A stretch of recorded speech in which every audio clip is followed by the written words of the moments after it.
Pilots always get unlimited upgrades. First class. I wish. Standby means that we are on a non-rev travelers and we don't have a guarantee seat. This is quite stressful and crazy. It can be heavy and it can be very tiring for us. Jess, I'm so bored. This looks so cool. Why don't we go to Cancun? Okay, let's go. Let's go. Guys, welcome back to the Baby Captains. Do you pilots just travel whenever you want for free? So yeah, that's what everyone thinks, that we might fly for free every time. But the answer is a little bit more complicated than that. We fly on what it's known the standby tickets, the non-rev world. The myth is pilots always get unlimited upgrades, first class seat with their flights. I wish, but it's not always like that. Sometimes it is, sometimes it's not. What people think, they might think that we are flying every weekend to this destination, this other destination, this place, because we just want to. But if we talk a little bit about standby, means that we are on a non-rev travelers and we don't have a guarantee seat. So basically, you just wish that those passengers that they missing them connections, delays, and hopefully cancel, then they don't show up and then you get a seat. Kind of. Let me explain to you a little bit before why we might be hoping for that. When we travel on a standby, we travel only if we have seats available on that plane. So let's do some maths. If we have 200 seats available and they sell only 190, that means they have 10 seats available, and those 10 seats can be for the standby guys like us. But it's not always like that. Sometimes we have a full flight sold, or sometimes they have oversold. So even though the plane only has 200 seats, they already sold 205 tickets. So that means there's very low chances that you will make it on that flight. I pretty much can imagine that you're in the full uniform and hopefully you can get on to that flight, and because of the oversold, then ended up stuck in that airport. Yeah, sometimes you get stuck at the airport because, as you can say, it's not always that we have seats available. Sometimes they are oversold, so we just get stuck either in one city or one airport, or maybe just go back home. Aww, that sounds so depressing already. Then, Gabriel, why don't you tell us about a little bit of what you have been through when things go wrong? Well, yeah, as you can tell, we are standby guys, and we try to travel on a standby for sure. And sometimes it doesn't go as planned.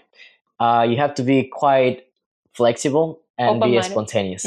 A couple weeks ago, we tried to go to Ecuador, my hometown. We had to make a connection through Miami, and then we made it to Miami, and unfortunately, things didn't go as planned. That depressing sign from me. So from Miami to Ecuador, the flight was oversold. We couldn't make it, and we were stuck in Miami. We had two options. The first one could be just go back home and cancel all the plans and try any other time. Yeah. Or you could be stuck at the airport and then try to make it on the next flight. Maybe try to find a reroute with a different airline, with a different city, maybe with a connection. You just try to make it work somehow. I gotcha. In our case, we just ended up going back home and then get some rest. Yeah, we get some rest. We canceled our plans for one day, and we were like, okay, now we already lost 2 days of our vacation, which we didn't have many. We only had like 5. So we ended up just looking for places that we could travel. They had enough seats available and they have many options. Our case was Mexico. We ended up Mexico. Yeah. So sometimes things don't go as planned, but to be honest, Mexico was great. We had a great time. We learned a lot about the Mayans. Unforgettable detour and make great memories for us, I would say that. Yeah, so things don't go as planned, but if you're as spontaneous and crazy like that, things can go pretty cool. Check out our previous vlog, then you can see how mad I was. I wasn't mad, but then for a typical girl that traveled with a companion and going and booking everything last minute hotel, last minute transportations. But yeah, that's how we travel as a non-revenue traveler. Always have a backup plan in the mind that how trying to build that puzzle into a line and then get to our destinations that we want. Yeah, so those are some of the pros and cons that we have. If you think some of the pros, we're just like, yeah, we pretty much travel for free. most of the time, if it's depending if it's your own airline, yeah, you got to travel for free. But if you are traveling with a different airline, you have some agreements between each airlines, and you just pay like small fees or taxes. But yeah, but the cons were like, yeah, you have to be spontaneous, you have to be flexible, and you know what? If you're crazy like that, or just like us, we don't even book hotels, cars, nothing. We don't make any reservations until we know we're gonna make it. Until we're in the plane. Yeah. So if you are not that open-minded or not that flexible, and you get quite stressed because you don't want to lose your vacation, recommendation is just buy a ticket. You know, if you have a special date to go here and you have to make sure you want to be there on time, then just buy a ticket. But if you're flexible, then maybe Nonrevlife is for you. Yeah.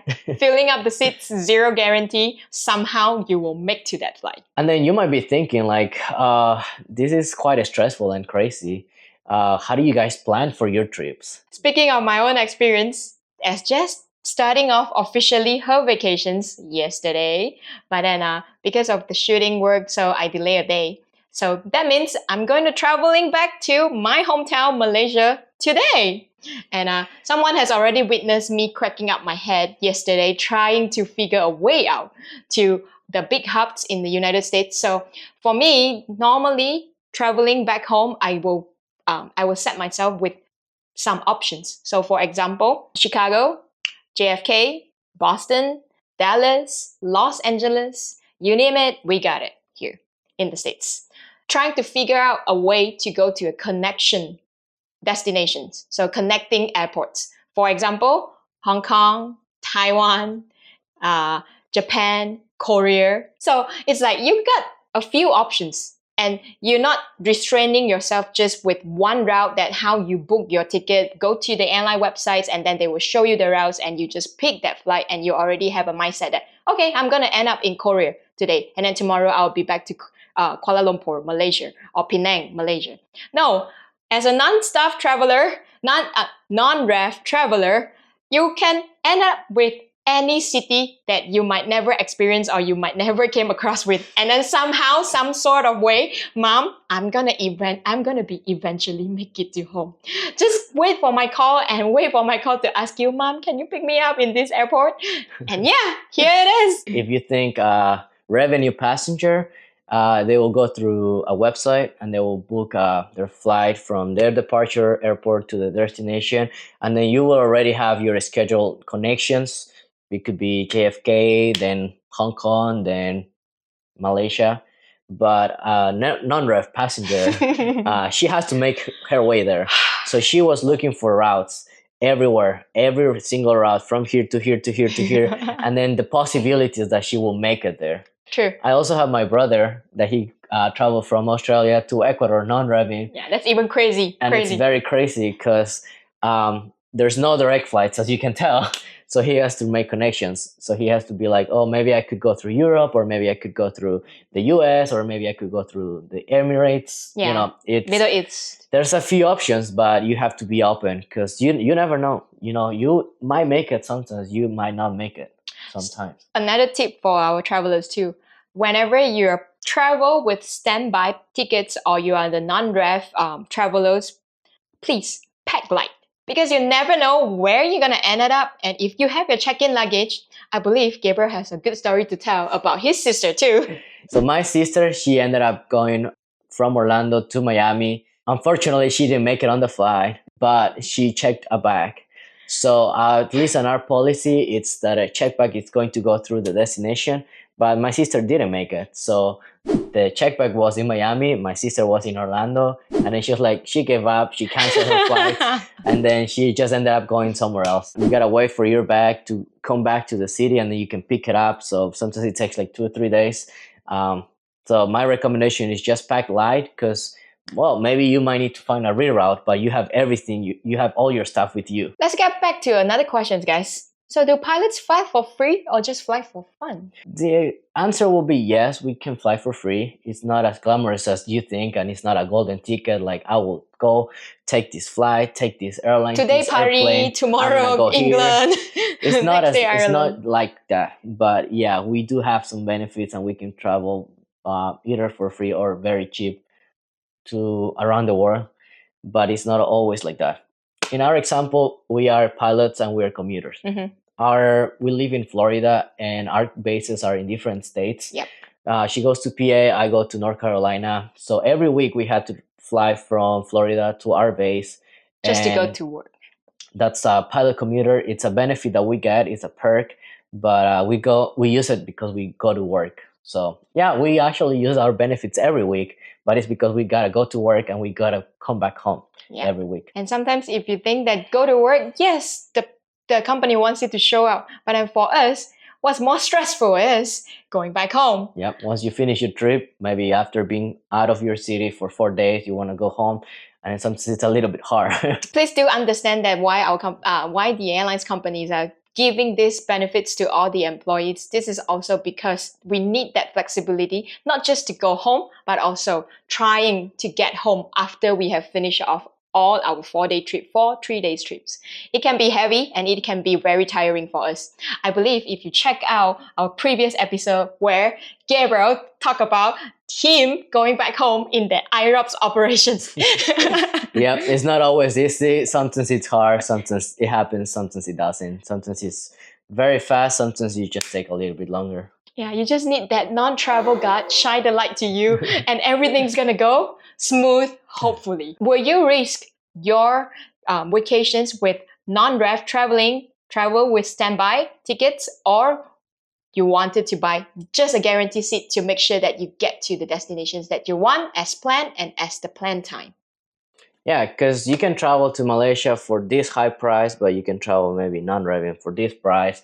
So would you risk those vacation days just trying to non-rev and saving some money, or would you be like, you know what, I'm not gonna risk it. I'm gonna pay my ticket and I'm gonna make it on those dates because those are my vacation days. Those are my sacred days.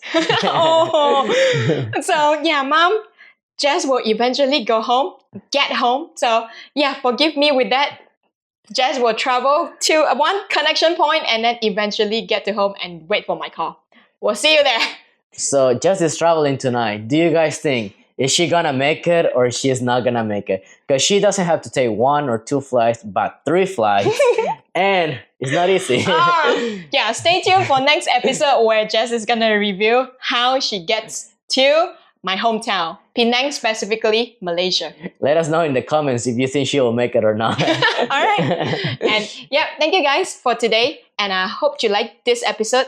If you like it, please remember to hit that like, share buttons and comment down below. Yeah, also make sure you subscribe to the channel and then share this channel to anyone that you think it might be interested on some aviation topics, some funny, crazy stories. You also hear about our cancellations, our IROPS. Yep. You hear our own stories, how we suffer sometimes. Yes. And yeah, don't forget to comment also if you have anything to share where whenever you travel, standby, non-rev travelers, whenever you travel standbys with the flexibility, open-minded, or when you are having a really upset moment in the airport. We are all ears. And once again, welcome on board.